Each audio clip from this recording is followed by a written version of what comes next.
भगवान शिव माता पार्वती से कहते हैं, भाग्य को कोसने से इंसान का दुख कभी दूर नहीं हो सकता है। फिर माता पार्वती पूछती है, हे देवों के देव महादेव, कृपया आप मुझे इसके बारे में विस्तार से बताएं। फिर भगवान शिव कहते हैं, हे देवी, आज मैं आपको एक कहानी सुनाने जा रहा हूँ। हे प्रिय, आप इस कहानी को ध्यान से सुने। अगर आप यह कहानी सुन रहे हैं तो पूरा सुनिए। इस कथा को आधा अधूरा छोड़कर जाने की गलती मत करिएगा, क्योंकि इस पवित्र कथा को पूरा सुनने से मनचाहा फल की प्राप्ति होगी। इसलिए इस कथा को पूरा सुने। आप शिव भक्त हैं तो भोलेनाथ का अनादर न करें।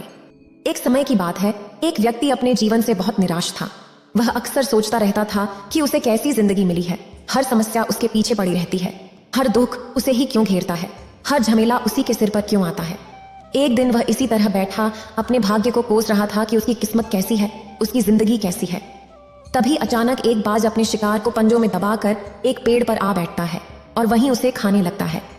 यह देखकर वह निराश व्यक्ति सोचने लगता है कि कितनी अच्छी जिंदगी है इस बाज की। बिना किसी चिंता के जी रहा है, न खाने की चिंता, न पीने की, न पहनने की, न परिवार की। वह शिकार करता है और खुली हवाओं में आजादी से घूमता है, कभी यहाँ कभी वहां, पूरे दिन आसमान में उड़ता रहता है। यही असली जिंदगी है, यही जीवन तो वह जी रहा है। और फिर वह आसमान की ओर देखकर जोर से चिल्लाता है कि काश वह भी एक बाज होता तो उसे भी कोई दुख ना होता, कोई परेशानी ना होती।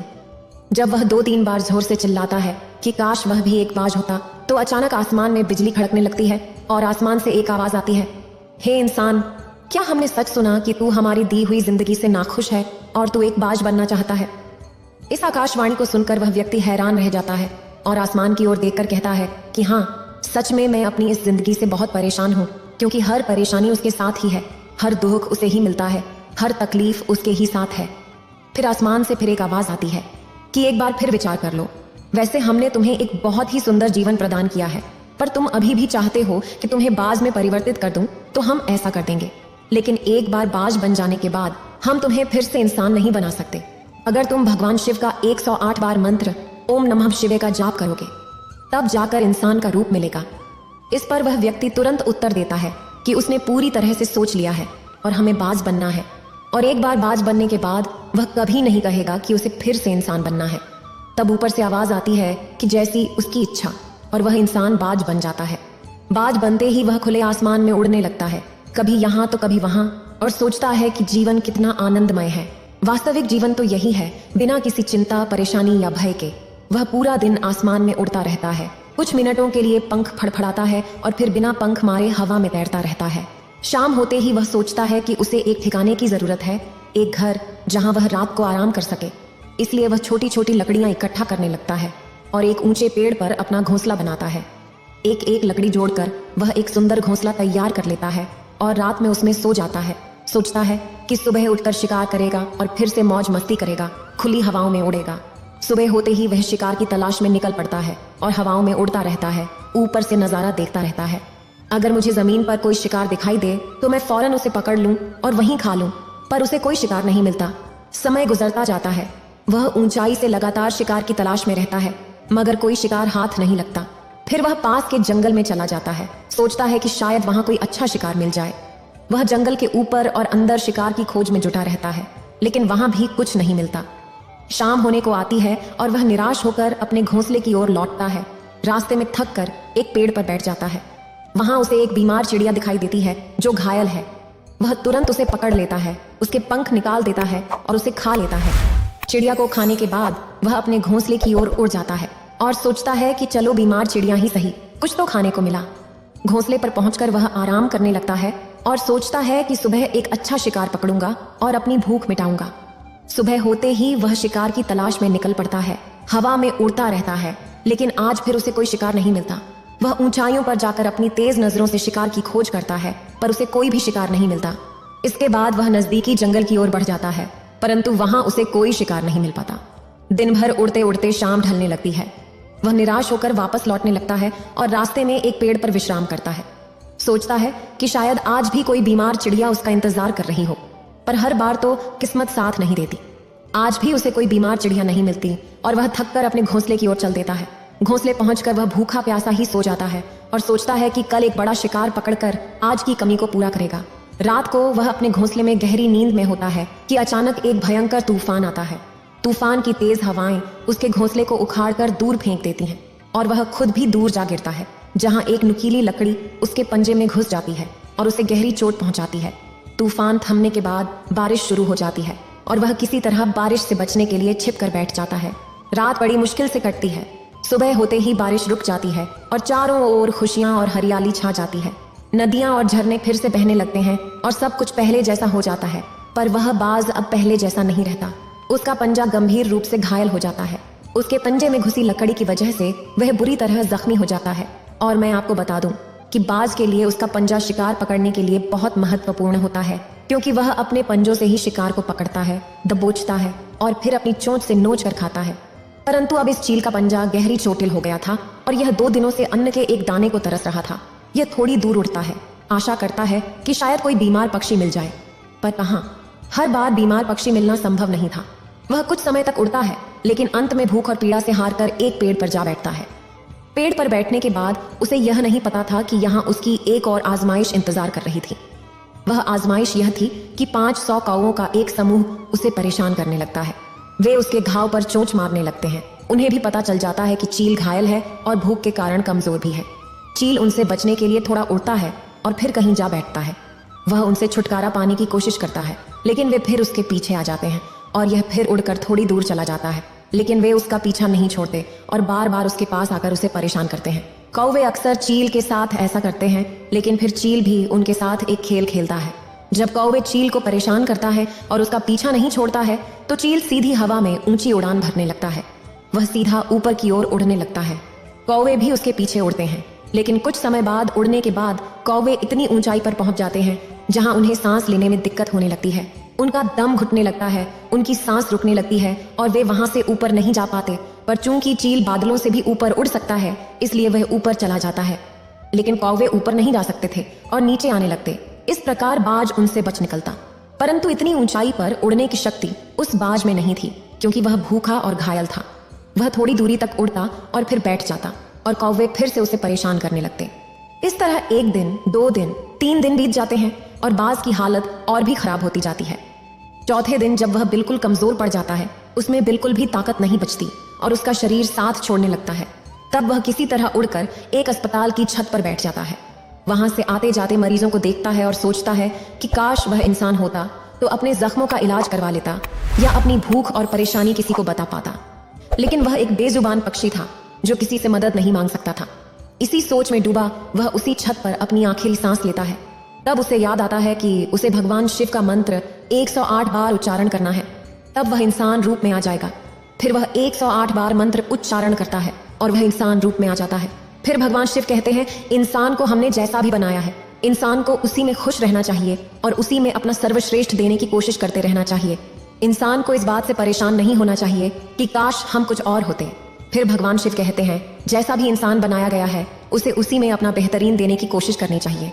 यह कहानी भले ही काल्पनिक हो, लेकिन इंसान को जीवन का एक महत्वपूर्ण सबक सिखाती है कि इंसान जैसे भी है अच्छा है और उसे उसी में अपना सर्वश्रेष्ठ देने की कोशिश करते रहना चाहिए। फिर भगवान शिव एक शिक्षक का रूप धारण करके पृथ्वी लोक पर आते हैं, उस व्यक्ति को ज्ञान देने के लिए। शिक्षक रूपी भगवान शिव अपने छात्रों को मन की ताकत के बारे में उपदेश दे रहे थे। वे कह रहे थे कि हम जो सोचते हैं वही बन जाते हैं। यदि आप यह मान लें कि आप हमेशा गरीब ही रहेंगे, तो वास्तव में आप गरीब ही रहेंगे। लेकिन अगर आप यह सोचें कि एक दिन मैं अमीर बनूंगा, तो आप वास्तव में अमीर बन जाएंगे, क्योंकि हमारे सभी विचार हमारे अवचेतन मन को सुनाई देते हैं। यदि आप अपने मन में सफलता और धनवान बनने के विचार लाएंगे, तो आपका अवचेतन मन इसके लिए नए रास्ते खोजना शुरू कर देगा।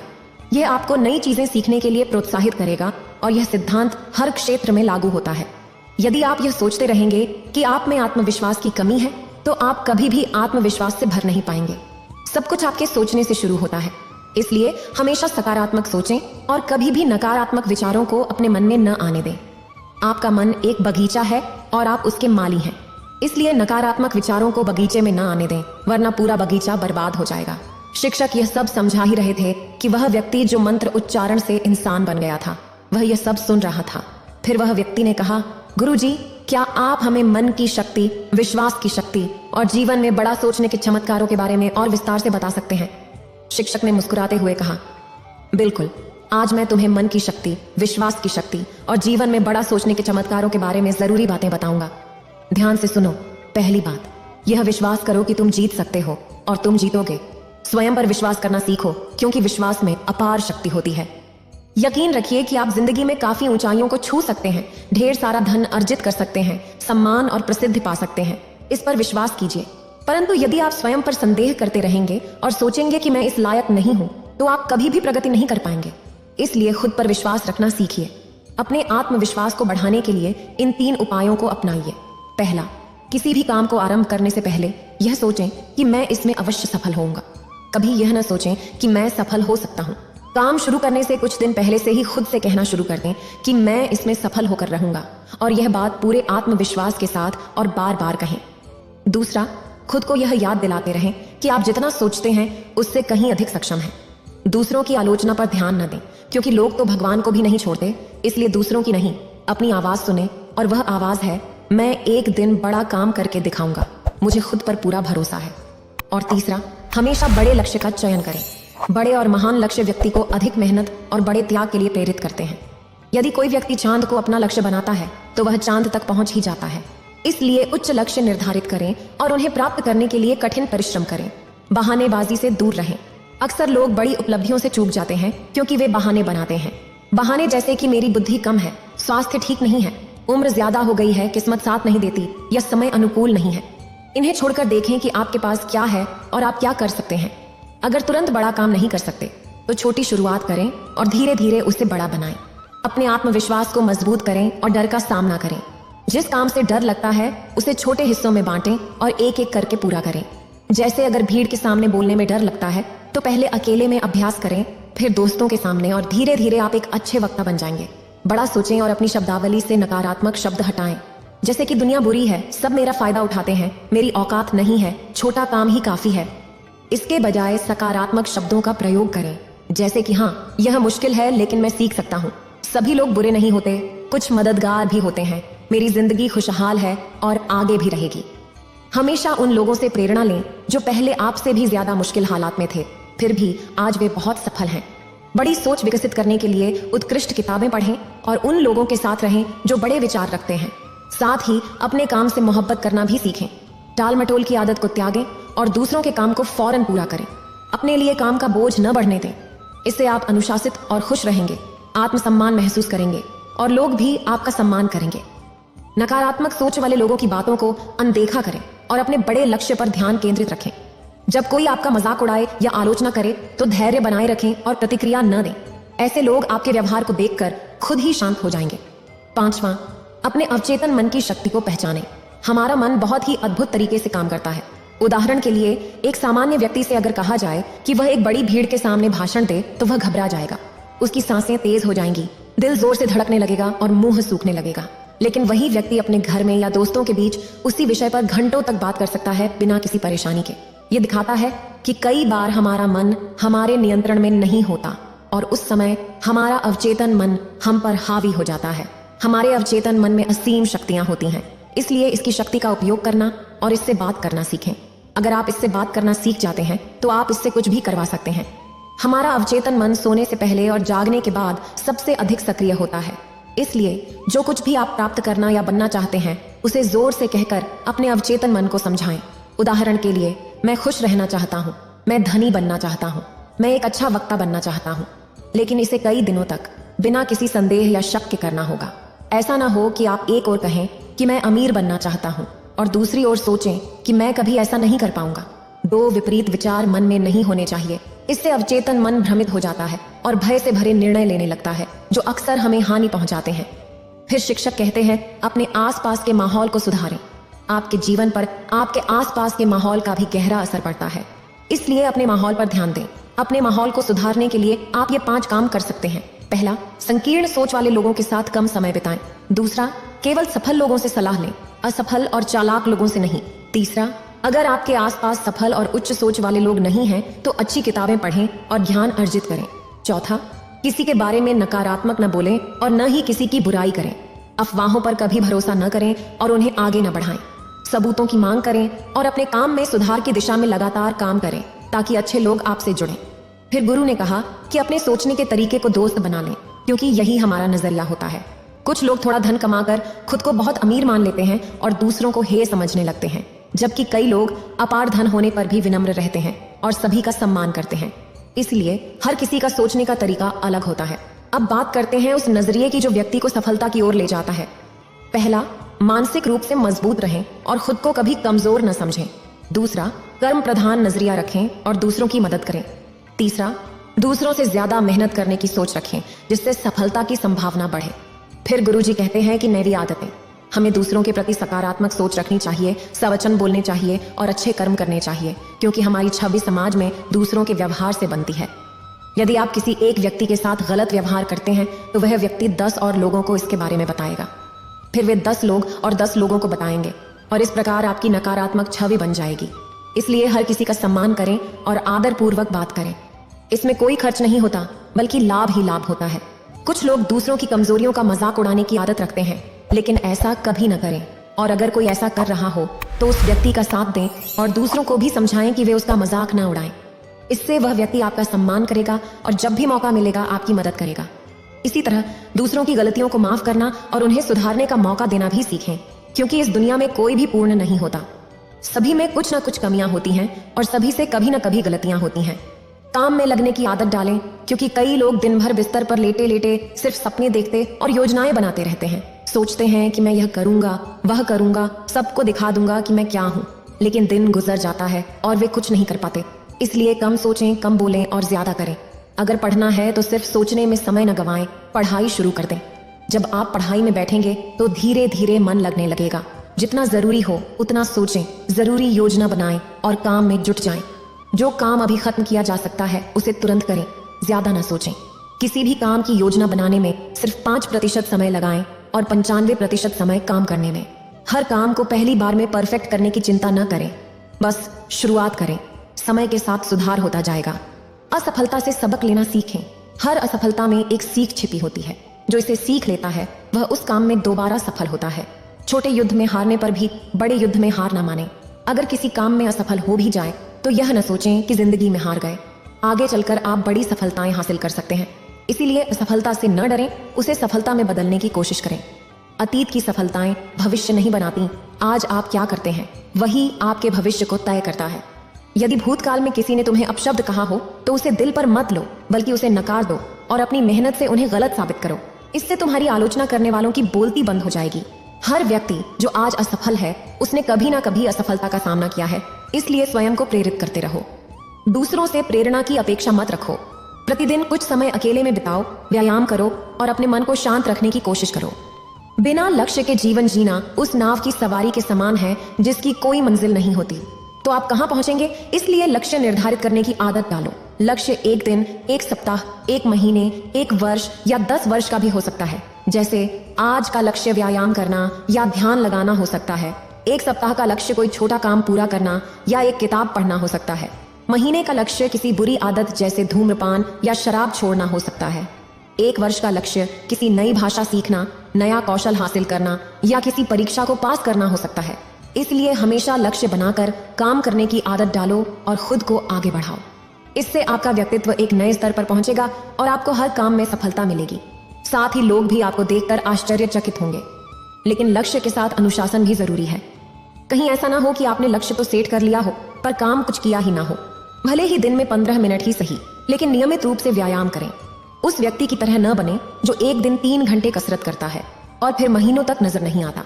इसलिए अपने लक्ष्य की ओर रोजाना करो, चाहे एक छोटा कदम ही क्यों ना हो, लेकिन कदम बढ़ाएं। हमेशा एक नेता की तरह सोचें, क्योंकि नेता हमेशा बड़ा सोचते हैं। एक नेता में कुछ खास गुण होते हैं, जैसे कि पहला, हमेशा शांत और धैर्यवान रहें। दूसरा, दूसरों के दर्द को समझें और सहानुभूति से पेश आएं। तीसरा, मुश्किल समय में सबका साथ दें, न कि छिप जाएं।